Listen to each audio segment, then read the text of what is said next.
Okay, moving on to the next one. I think my son thinks in pictures. How do I use that to help him develop his language? When I ask, what center did you work in today, he can't answer. He is 6, high functioning ASD. He has a one-on-one aide and mainstream kindergarten class. And so what would you think? A lot of our kids are visual learners, where they do think in pictures, and there's a whole type of teaching that follows that path. But there's a lot of, he has a one-on-one aide, and he's in a mainstream with typical kids. Questions such as, what center did you do today? There could be a number of reasons of why he's not answering you. Usually, one of the things is they don't have the language. Maybe they know how to repeat language, or maybe they have some aspect of the language.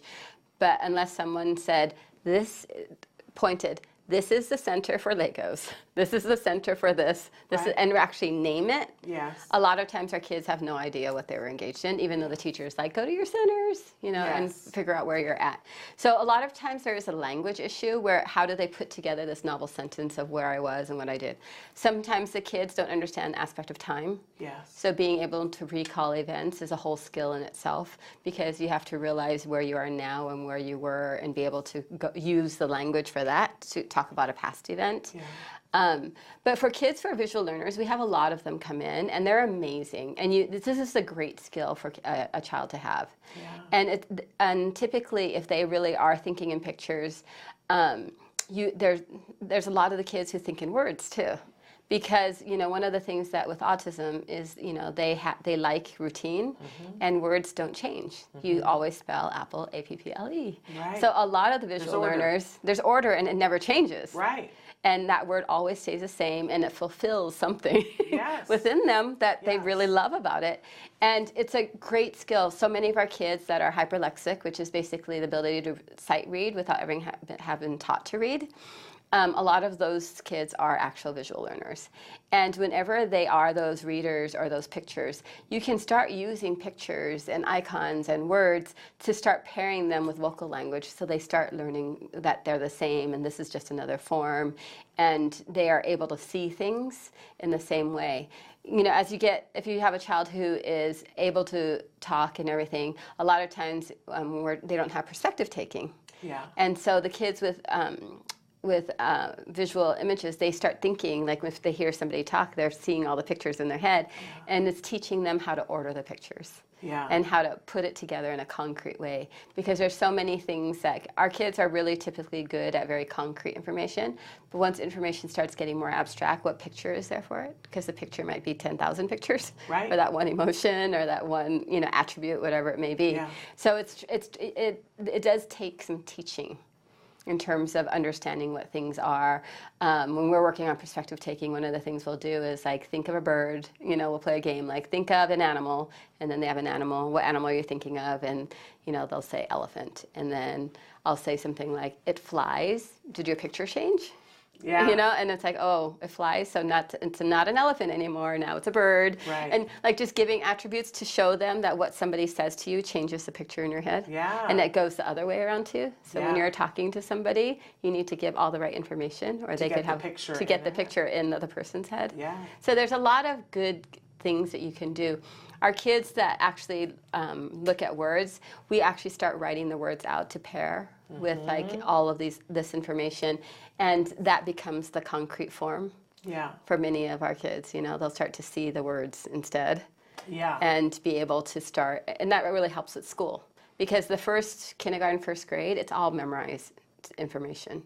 So it's easy for them to understand like letters and numbers and how to put a sentence together, and it's still very concrete. It's just later on when information starts to become more abstract that what a visual image can put with it. Yeah. And a lot of times it's the word that actually becomes the visual image, I think, for so many of our kids. Like when I've asked them, different kids, that when they get the ability to be able to start telling you how they think. Yeah.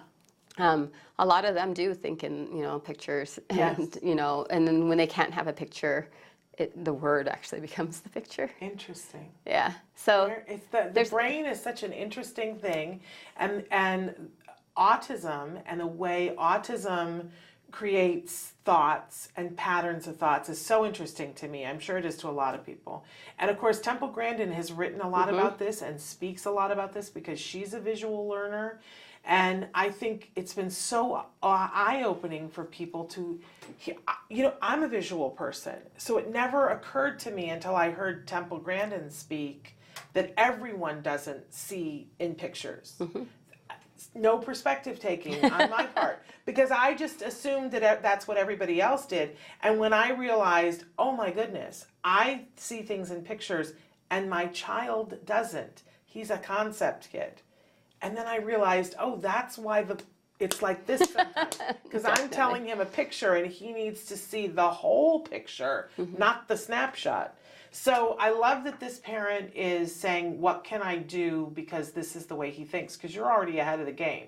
You're already seeing how his brain works and saying, how do I tailor the learning to that? So specifically, to make sure that that when he comes home and she asks him a question about what did you do today, you were saying be more specific and have them label the center so that and talk about what center he's in. Yes. What other things can they do to help him to be able to have that?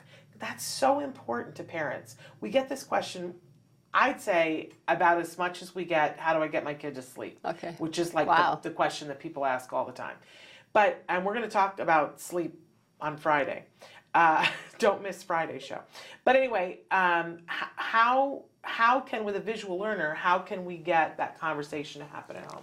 I think it's making sure the language is there first, like what you were saying. Like, just so many parents want to hear what happened at school, but nobody's actually walked them through. Right. To tell the kid, it's such for the big schedule, like now it's recess or now it's math. Yeah. But somebody say, being able to have your aide ask the kid there while he's in the center, right, what did you do today? What did we just do? Yeah. And to be able to say what he did in that center. And to be able to say, what did you do? And to bring that question there, what did you do in this center today? And for him to answer. And actually, in real time, be able to answer what he's been doing in each center. And then have mom ask it the exact same way. Right. That's not a visual way of preparing. Or what you could also do is you could have pictures of all the centers too. Yes. And have those at home so that can prompt him to remember what he did in each of these places. I also think, too, one of the problems is for a parent is, if you ask them and they don't have it, you don't even have anything at your disposal to prompt.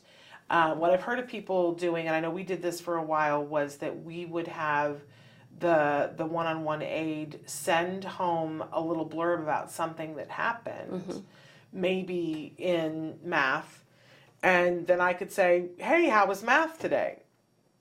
And he would say, nothing, and then I could say, did you do really good on your quiz? What did you get? And then if he says, I don't remember, I could, say, you had some information. Yeah, was it in the 90s? Did you get a thing in oh, yeah, maybe, I don't know. But that we could form some form of and then I would reinforce him for it, and then we got more. So what's happening now? Yeah. Definitely the communication book is a needed quality, because then that transfers information home, and the parents know how to prompt questions, responses from kids.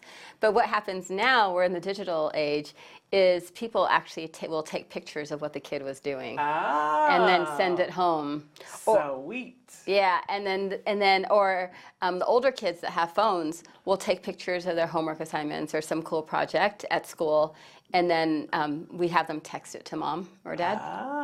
And so there's a communication. So then when they get home, they can ask about, like, hey, so how was that? I saw that picture. So there's like a jumping off point. Tell me about what happened. Yeah, I saw and there was something. That would be a great visual thing too, because then he's looking at the picture of what happened and knows exactly what she's talking about. And that's the visual prompt. I like it. And it actually prevents the nagging part, part for the high schoolers, because the high schoolers are like, if they do it with all their homework, the parent doesn't have to nag them. That's cool.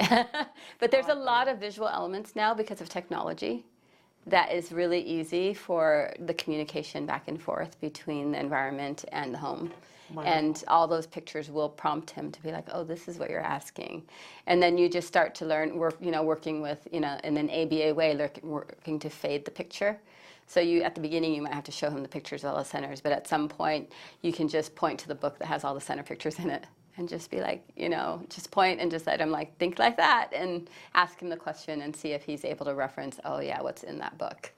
And make sure you reinforce them when they do even attempt to communicate with you about what it is that you care about. Yeah, definitely. Because for them, a lot of these kids, they don't understand what's important or not. Right. So for them, if you're asking about one thing versus another, they have no idea why this is more important than something else.